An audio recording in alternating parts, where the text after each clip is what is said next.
로마서 4장 25절 한 절의 말씀을 우리 찾아서 함께 읽도록 하겠습니다. 네, 함께 읽겠습니다.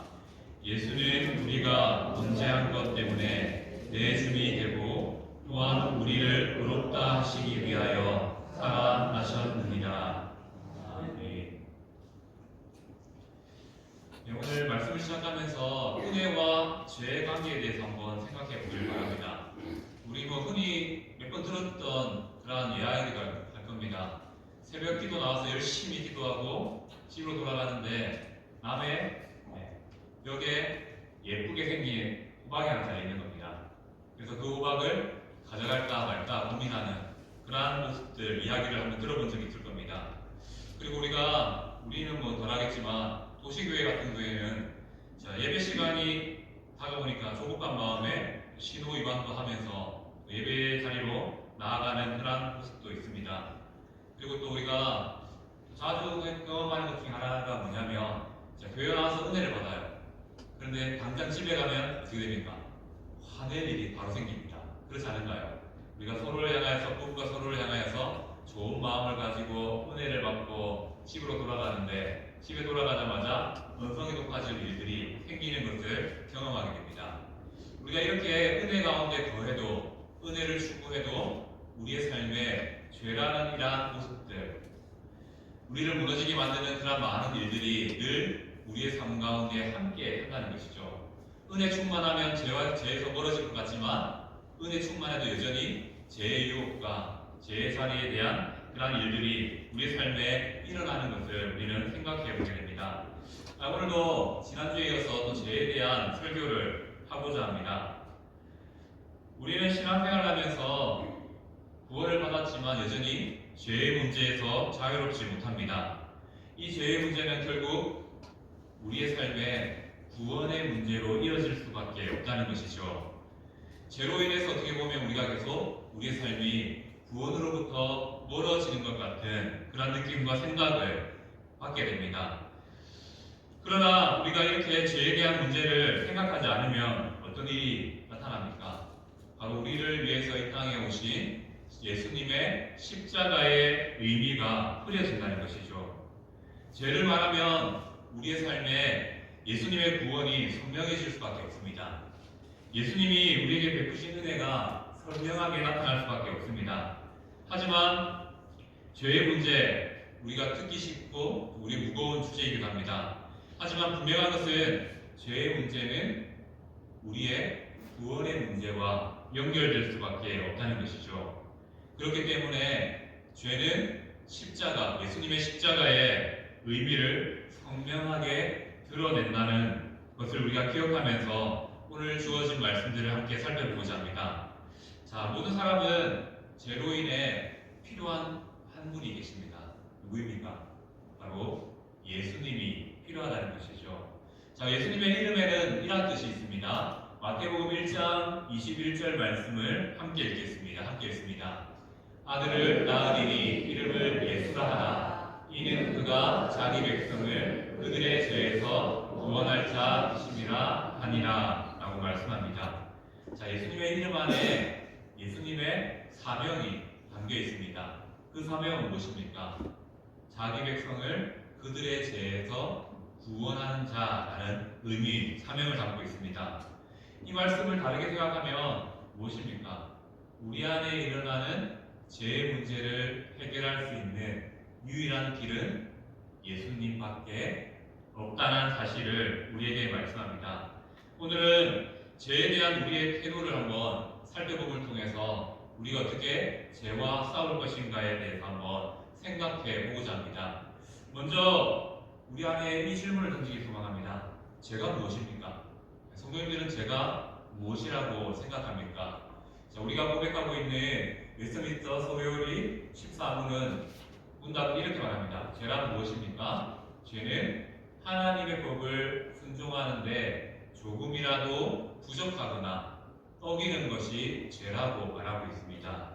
어기는 것이 죄라는 것은 우리가 잘 알지만 부족한 것도 죄라고 정의하고 있다는 것이죠.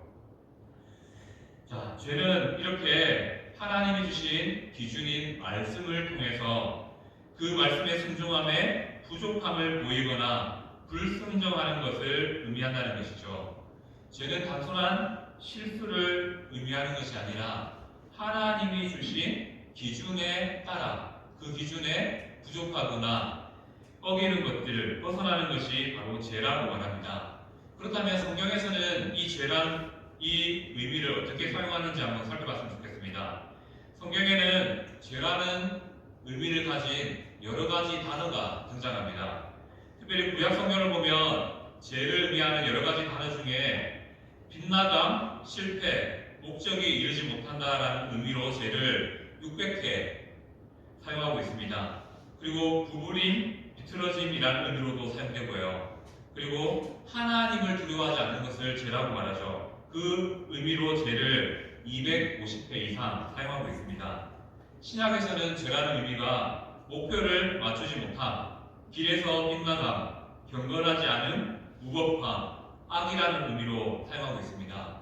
이렇게 여러 가지 단어를 통해서 성경은 죄의 의미에 대해서 여러 가지의 의미를 통해서 말씀하고 있습니다. 결국 무엇입니까?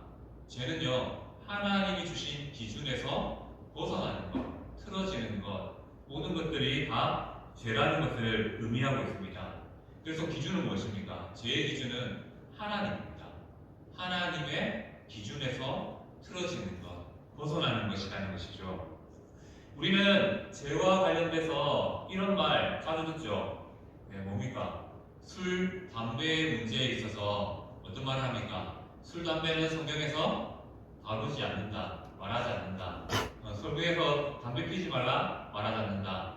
술 취하지 말라 했지, 마시지 말라 안 했다라고 말하게 됩니다. 자, 이것은 우리가 조금 이해할 영역의 이야기입니다. 자, 아이러니하게도 우리가 잘 알고 있는 우리와 같은 신앙을 가진 목사님들입니다.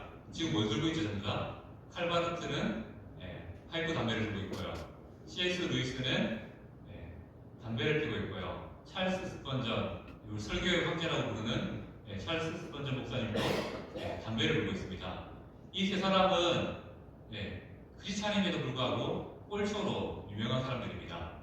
왜 이러한 일들이 일어날까요? 서양에서는 술과 담배를 기호식품이라 해서 크게 제외 영역으로 두지 않습니다. 하지만 한국 교회는요, 술과 담배를 제외 영역에 두고 있습니다. 특별히 감리교에서 우리 이러한 주제를 통해서 죄로 정죄했죠. 뭐냐면 성령의 몸인 하나님이 거하시는 몸인 우리가 성령의 우리 몸이 이 술과 담배로 더럽혀져서는 안 된다라고 생각하면서 감리교에서 먼저 결정했습니다. 이것은 성도가 행하면 되지 않는 죄악으로 규정하게 되었습니다. 그런데 이 규정 이전에 우리가 술, 담배에 대한 이야기들을 통해서 죄에 대한 문제를 좀 한번 생각해 봤으면 좋겠습니다. 자, 술, 담배가 죄라는 인식은 어디서 찾아야 되냐면 한국 교회사에서 찾아야 됩니다. 일찍이 선교사님들이 말씀을 들고 우리나라로 들어왔죠. 그리고 말씀을 전했습니다. 그리고 한 날, 특별히 부활절이라는 날에 교회가 함께, 마을과 함께 잔치를 벌였으면 좋겠다라고 해서 잔치를 벌인 적이 있습니다. 많은 사람들이 모였죠. 그리고 잔치에서 빠질 수 없는 것이 무엇입니까? 술이죠. 술을 갖다 놓고 그렇게 예배 후에 잔치를 벌이게 되었습니다. 그런데 한국만의 독특한 문화가 나타나게 됩니다. 서양에서는 그렇게 하는 경우가 많지 않은 것 같습니다. 그런데 한국은 술을 마시자 사람들이 인사불성이라고 하죠. 서로가 서로에 대해서 알아보지 못하고 욕을 하고 시비가 붙고 그렇게 언쟁이 높아지고 하면서 싸움들이 일어났다고 합니다. 그것을 본 선교사님들이 어떻게 결정했을까요? 한국교회는 술을 금해야 됩니다. 그리고 담배도 마찬가지입니다. 초기에 한국교회 자료를 보면요, 예배당 뒤에 담배대를 진열하는 장이 있었습니다. 그런데 예배를 마치고 어떤 일이 일어나냐면 사람들이 전부 다 가서 이제 담배를 한 대 태우는 거죠. 그러면서 어른과 젊은이가 섞여서 담배를 피다가 이 예의 없는 놈들 하면서 어떻게 어른 앞에서 그렇게 명예를 뽑을 수 있냐라고 하면서 싸움이 또 일어난다고 합니다. 그렇게 술과 담배가 선교사님들이 봤을 때 한국인들에게는 옳지 않은 행동이다. 왜냐하면 서로에게 해가 되고 또 싸움을 일으키고 분쟁을 일으키는 일이다라고 하면서 이것을 금지하게 됩니다. 그래서 자연스럽게 그 금지가 어떻게 일어납니까? 일제시대를 지나면서 기독교가 펼친 운동이 있습니다. 기독교인들이 금주가 금연가를 만들어 놓고 금주운동, 금연운동을 펼치게 됩니다. 그와 함께 그 모은 돈으로, 아낀 돈으로 어떻게 합니까? 나라를 구하는 데 쓰자, 독립을 위해 사용하자라고 그렇게 운동을 펼치게 됩니다. 그러한 선한 운동이요, 많은 사람들에게 어떻게 비춰졌습니까? 기독교인들은 술과 담배를 하지 않는 사람들이다. 오히려 나라를 사랑하는 사람들이다 라는 인식이 자리 잡게 되었습니다. 그 인식이 지금까지 이어졌습니다.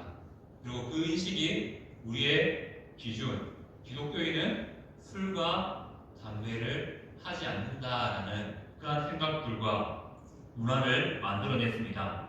이렇게 말하면 또 한번 틀어서 생각하는 분들이 있습니다. 뭐냐면 술, 담배 해도 되는 거 아닌가? 남이 보지 않는 자리 혼자 집에서 이렇게 하는 거는 뭐 저도 뭐 말할 그거 없습니다. 하지만 술과 담배가 겉으로 드러날 때 누군가에게 해가 입혀지고요, 누군가에게 덕이 되지 않는다는 겁니다. 쉽게 말해볼까요? 제가 오늘 예배를 마치고 밖에 나가서 담배를 한 대 태우는 겁니다. 그럼 여러분들 어떻게 생각하겠습니까? 목사가 그럴 수 있나? 바로 되죠. 상처가 온다는 겁니다. 바로 술과 담배가 죄가 되는 이유 중에 하나가 무엇이냐면요, 나의 작은 행위가 다른 사람들에게 영향을 미친다는 겁니다. 교회 다니는 사람들은 술과 담배를 하지 않는다고 했는데 술, 담배를 하는 그 사람을 보면서 누군가가 상처를 받을 수 있다는 것이죠. 이렇게 술, 담배를 얘기하는 이유는요, 이것이 대표적인 예가 되어서 성경에서 정확하게 말하지 않는 아디아포라라는 영역에 들어갑니다. 성경에서 원리를 따라서 우리가 생각을 해볼 수 있지만 성경에서 직접적으로 하지 말라라는 것들을 다루지 않는 영역의 이야기들이 참 많다는 거죠. 그 중에 대표적인 것이 술과 담배입니다. 하지만 말하지 않는다고 말 수 없을까요? 성경의 원리를 따라요 생각해보고 판단해보면 우리가 술과 담배로부터 멀어져야 될 이유가 분명히 나타나고 있습니다. 어떻게 말하고 있습니까? 성경은 이 술과 담배가 덕이 되지 않는다라고 분명히 말씀합니다. 그리고 이 술과 담배가 형제를 넘어지게 한다라고 말합니다. 그리고 절제하지 못하는 것도 죄가 된다라고 말씀하고 있습니다. 이렇게 믿는 사람들과 믿지 않는 모든 한국 사람들에게는 기독교인은 술과 담배를 하지 않는다라는 그런 생각들이 있기 때문에 이 행위가 다른 사람들에게 드러났을 때 그것이 자연스럽게 죄악이 될 수 있다는 것입니다. 누군가에게 상처를 줄 수 있다는 것이죠. 우리가 우리의 행위를 통해서 나타나는 그 일들 가운데 누군가에게 상처 주는 일들이 있으면요, 그건 역시 또 덕이 되지 못하고 하나님 보시기에 나쁜 행동들이 될 수 있다는 것입니다. 이 이야기를 드리는 이유는 뭐냐면요, 술과 담배가 대표적으로 되어서요, 이렇게 모든 일들 가운데 특별히 우리의 삶에 일어나는 윤리적인 문제를 해석하는데도 똑같이 적용됩니다. 제가 중고등학교 다닐 때는 교회에서 어떻게 가르쳤냐면요, 오락실 가면 죄다 라고 가르쳤습니다. 그리고 노래방 가면 그것도 죄다 라고 가르쳤습니다. 제가 오락실 노래방 갔겠습니까? 안 갔습니다. 그걸 죄라고 하니까 당연히 멀리 해야 되겠구나. 또 뭐를 말했습니까? 유행가 부르는 것도 죄다 라고 말했습니다. 그래서 유행가 불렀겠습니까? 아니죠. 열심히 찬양을 찾아 들었습니다. 근데 이것은 시대가 지나면서 바뀌었죠. 지금 노래방 가는 것을 죄라고 하는 사람은 없습니다. 오락실 가는 것을 죄라고 하는 사람이 없습니다. 이게 왜 그렇습니까? 이것이 바로 아디아포라 영역, 성경에서 정확하게 말하지 않는 영역이 됩니다. 오락실 간다고 누가 상처받지 않습니다. 누가 허락한다고 누가 상처받지 않습니다. 그렇기 때문에 이것을 이제 죄라고 우리는 생각하지 않습니다. 하지만 우리의 삶에 일어나는 모든 영역 가운데 나의 행위가 누군가에게 덕이 되지 못하고 상처가 주어지고 또 내 안에 절제하지 못하는 것들이 나타난다면 그것은 죄의 영역에 들어갈 수 있다는 것입니다. 어떻게 생각해 볼 수 있을까요? 지금으로 바꾸면요, 핸드폰 중독이죠. 핸드폰 중독이 어떻게 생각합니까? 모든 사람 인식 속에 이거는 나쁘다는 인식이 있습니다. 그렇기 때문에 핸드폰에 너무 집중한 나머지 자신의 삶에 자리를 놓친다는 것, 그것은 여전히 우리의 삶에 죄로 인식되는 행위가 될 수 있다는 것이죠. 그러한 모습들이 너무 심하면요, 우선은 가장 먼저 부모님들에게 스트레스가 될 거고요. 또 옆에 있는 많은 사람들에게도 저 왜 저러지? 라는 생각을 갖게 할 겁니다. 그렇게 자연스럽게 남에게 영향을 미치기 때문에 그것이 제약이 된다는 것입니다. 그리고 남에게 영향을 미치는 것은요, 결국 돌아서 하나님과 나의 관계의 문제로 나아가게 됩니다. 그렇기 때문에 교회는 전통을 통해서 교회에 대해서 마땅히 해야 될 일들을 정하고 규율하고 나갑니다. 그리고 또 그 정해진 규율을 어기는 것은 여전히 죄가 됩니다. 성경에서 말하지 않아도요, 우리의 인식 속에 나쁜 것이다라는 인식이 있는 그 행위들은 전부 다 죄의 영역에 들어갈 수밖에 없다는 것이죠. 그리고 이 죄는요, 결국 나를 파괴할 뿐만 아니라 하나님과의 관계를 무너뜨리게 된다는 것입니다. 하나님이 우리에게 주신 기준이 있습니다. 무엇입니까? 말씀이죠. 우리는 이 말씀을 통해서 기준을, 죄가 무엇인지를 알게 된다는 것이죠. 그리고 이 기준을 통해서 죄가 우리의 삶에 나타날 때 어떤 일이 일어납니까? 하나님과 나의 관계가 무너진다는 겁니다. 그래서 죄의 핵심은 무엇입니까? 그것을 행했냐 말했냐가 아니라 죄의 핵심은요, 나와 하나님과를 관계를 멀어지게 만드는 행위라는 것입니다. 그래서 그 죄가 무섭다는 것이죠. 이러한 죄에는 놀라운 속성이 있습니다. 어떤 속성이 있냐면요, 친화력이 있습니다.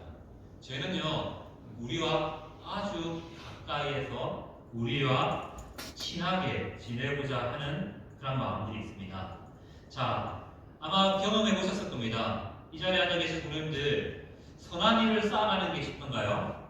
아니면 한번 나쁜 일을 행하는 게 쉽던가요? 대답 안 하지 맙니다. 다 후자일 겁니다. 왜냐하면 우리 안에 있는 죄성은요, 죄의 친화력은 선한 일보다, 하나님을 보시기에 선한 일보다 악한 일이 쉬워집니다. 그만큼 가까워진다는 것이죠. 한번 생각해 볼게요. 죄의 친화력을 설명하기 위해서 우리가 누군가와 만나기 위해서 약속을 정했습니다. 그 약속을 정해놓고 그 시간에 나가야 되죠. 근데 5분 정도 내가 늦은 겁니다. 그럼 어떤 마음이 있습니까? 미안해요, 맞죠? 5분 늦었기 때문에 미안하고 죄송한 마음도 있고 그렇습니다. 그런데 웬걸요? 나보다 더 늦게 온 10분 늦는 사람이 있는 겁니다. 그때 우리 안에 어떤 마음이 듭니까? 평안함이 찾아옵니다. 나보다 더한 사람이 있네. 그러면 어떤 마음이 생깁니까? 그러면 안 되는데, 자기도 늦었는데 저 사람 10분이나 늦은 것부터 어떻게 남의 시간을 이렇게 빼앗을 수가 있냐 라는 마음이 스물스물 올라옵니다. 이것이 죄의 친화력입니다. 우리는 죄와 싸워서 이기고 싶고 죄를 멀리하고 싶지만요, 죄는 이렇게 우리에 가까이 자리 잡고 있어서 나의 죄는 바라보지 못하고 남의 허물을 바라보게 만든다는 것이죠.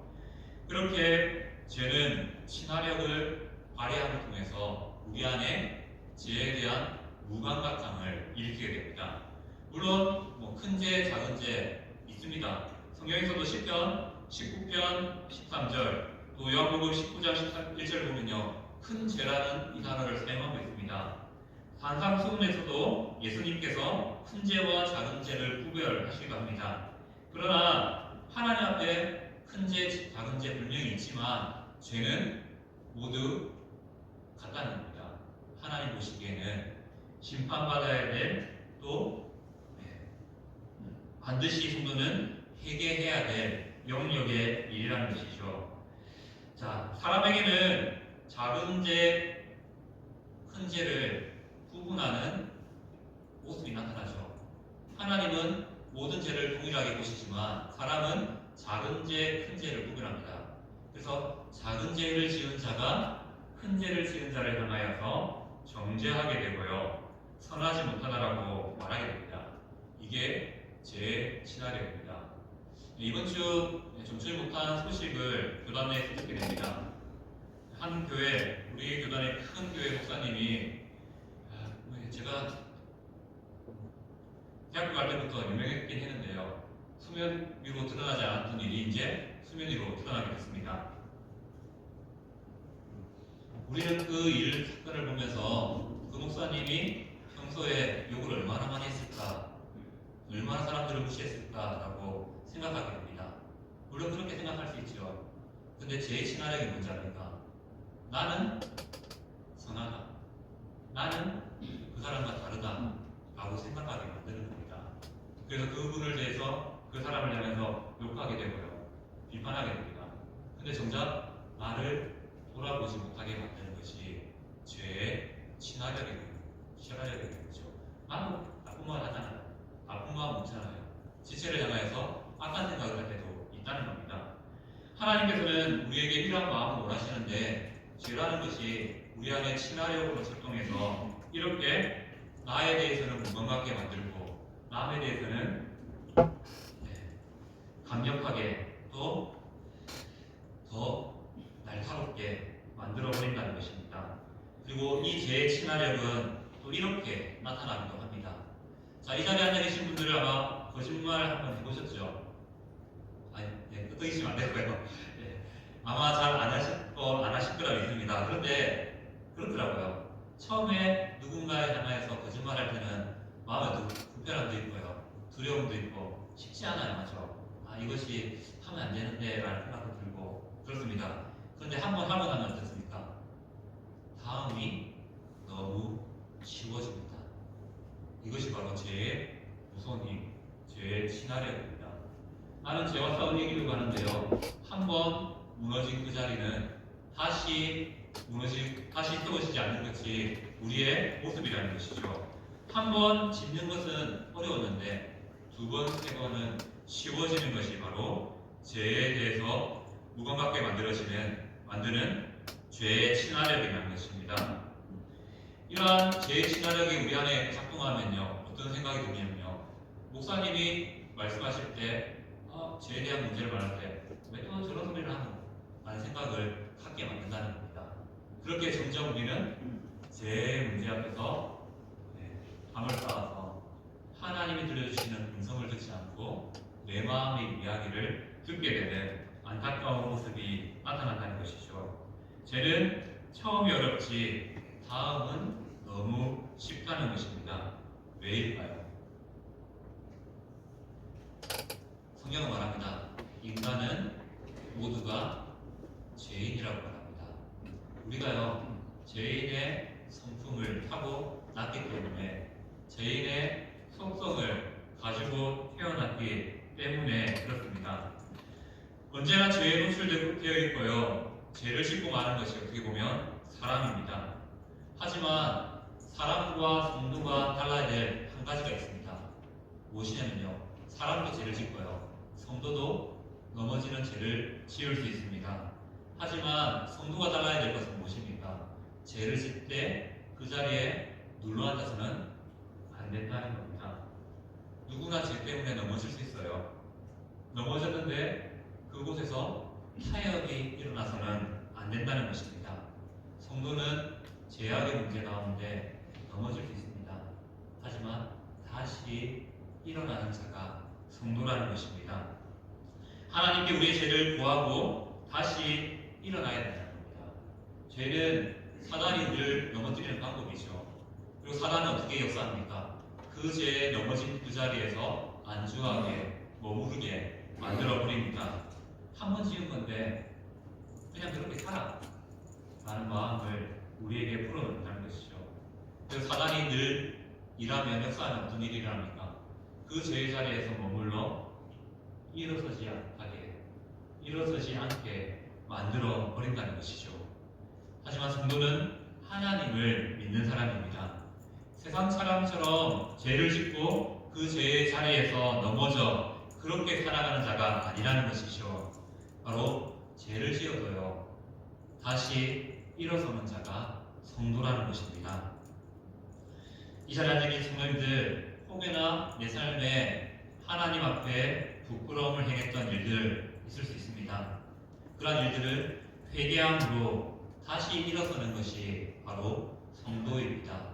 우리 안에 그러한 은혜가 있길 소망합니다. 결코 그 자리에 주저앉아 있지 않기를 소망합니다. 죄를 짓는 것이 사단에게 진 것 아닙니다. 저는 그렇게 생각합니다.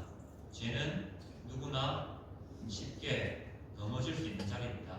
넘어질 수 있는 일들입니다. 그리고 우리의 삶에 죄지을 일들이 얼마나 많습니까? 한데 문제는 무엇입니까? 사단에게 지는 것은 이겁니다.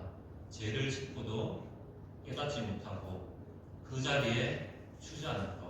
이것이 바로 성도가 사단에게 패배한 모습이라는 것입니다. 회개함으로 다시 일어서면요, 그것이 바로 성도의 모습이고 하나님께서 우리에게 원하시는 모습이라는 것이죠. 이렇게 죄라는 이야기는 우리의 삶에 다시 한 번 더 무거운 마음을 줍니다. 하지만 이 죄가 있기 때문에 우리에게 감사가 일어나게 됩니다. 죄의 이야기는요, 우리의 삶에 감사를 일으키게 됩니다. 왜 그렇습니까? 이 죄가 있어서요, 오신 분이 있습니다. 누구죠? 예수 그리스도. 우리의 죄의 문제를 해결해 주시는 그분이 오셨다는 것이죠. 자, 죄는 언제부터 존재했죠? 아담과 하와가 죄를 짓기 이전에도 세상에 죄가 존재했다라고 이렇게 요한복음 8장 44절 또 베드로후서 2장 4절에서 말하고 있습니다. 말씀들 어려운데 이겁니다. 바로 아담과 하와가 이전에 이미 죄라는 것이 있었다라는 것을 설명합니다. 성경은 죄가 언제부터 시작했는지 정확하게 명확하게 말하지 않습니다. 타락한 천사로부터 시작되었다라고도 하고요. 여러 가지 말들을 합니다. 그리고 사단이 에덴 동산 한가운데 사단이 뱀의 형상으로 있었다는 것 자체가 그 이전에 이미 죄가 있었다는 것을 의미하는 것이죠. 그렇게 죄가 언제부터 시작했는지는 명확하게 밝히지 않습니다. 성경은.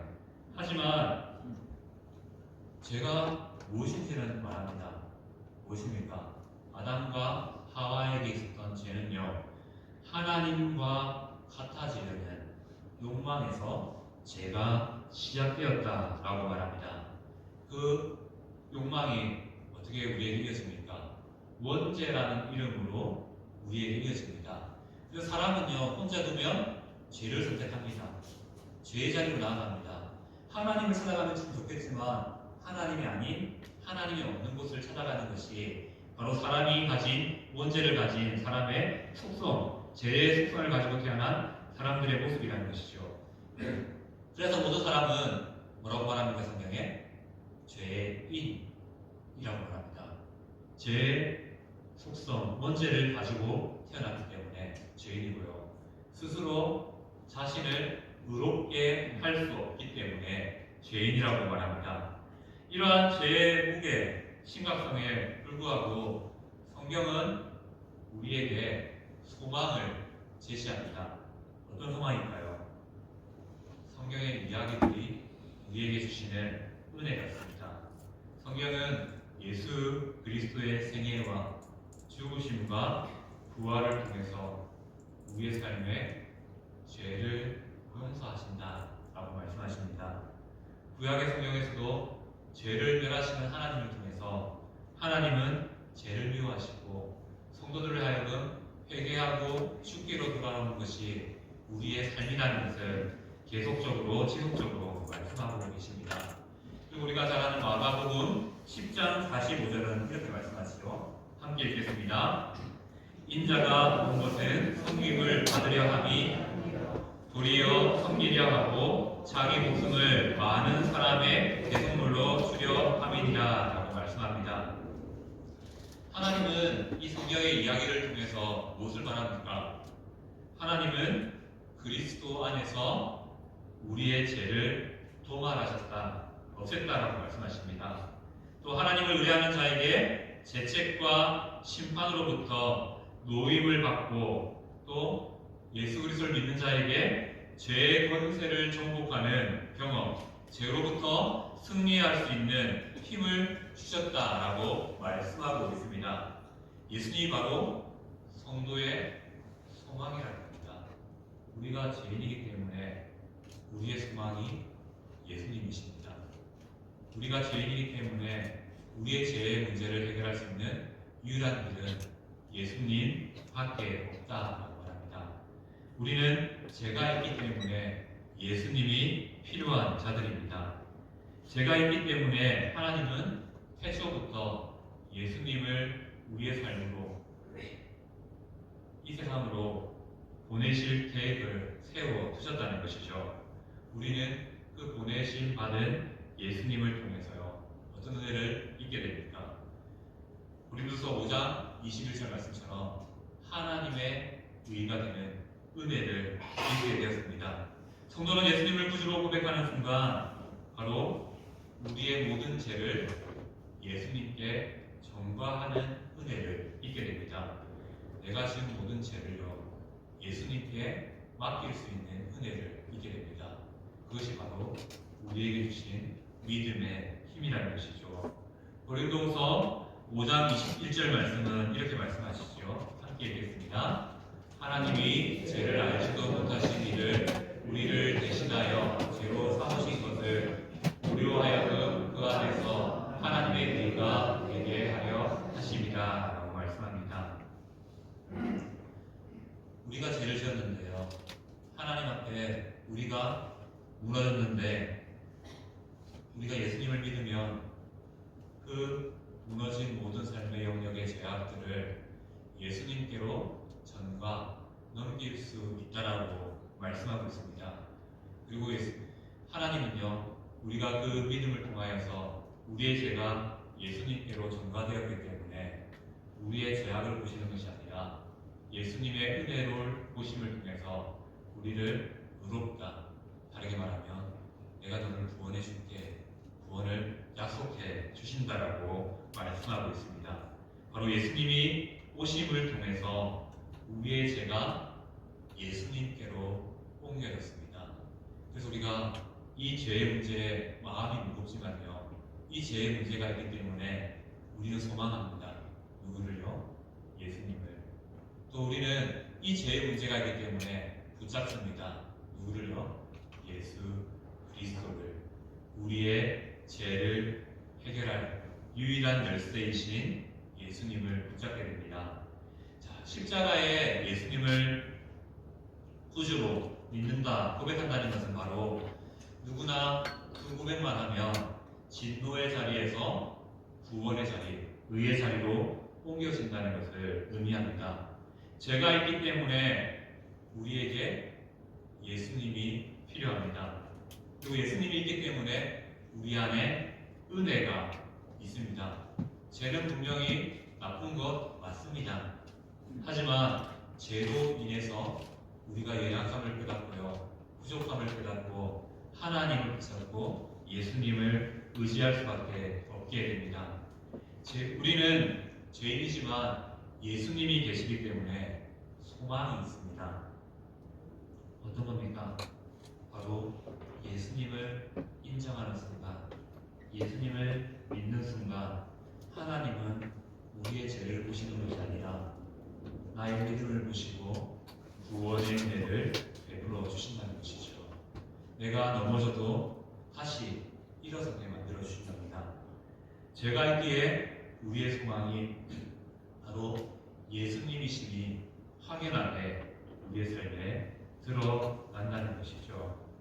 자, 우리가 죄인 맞습니다.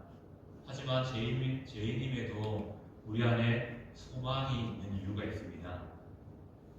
바로 우리를 위해서 십자가에서 죽으시고 3일 만에 부활하신 예수님이 계시기 때문입니다. 우리는 예수님을 자리에서 승리할 뿐만 아니라 날마다 죄의 자리에서 승리하는 경험을 해가는 성도들이 되어야 될 것입니다.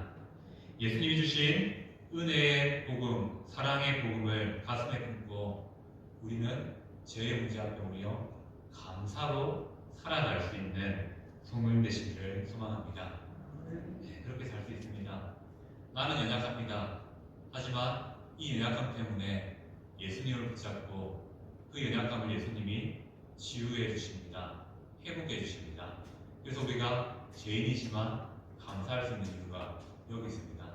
내 안에 예수님이 계시기 때문에 예수님이 나의 모든 죄를 담당하고 십자가에 죽으셨기 때문에 그 은혜로 나는 이제 부족하지만 나의 삶의 자리에서 죄로부터 승리할 수 있는 힘도 얻었을 뿐만 아니라 넘어져도 다시 일어날 수 있는 힘을 얻었다는 사실을 기억하시는 성도 되시기를 소망합니다.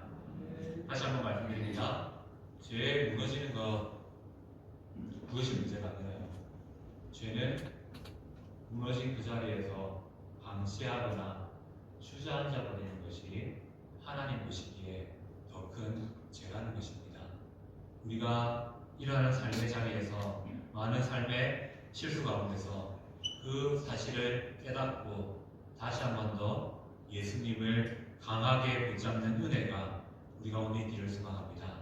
그리고 예수님을 늘 소망하며 삶을 통해서 늘 감사가 넘치는 나의 죄로부터 나를 자유롭게 해주신 그 예수님의 은혜를 생각하며 감사로 살아가는 성령 되시기를 축복합니다.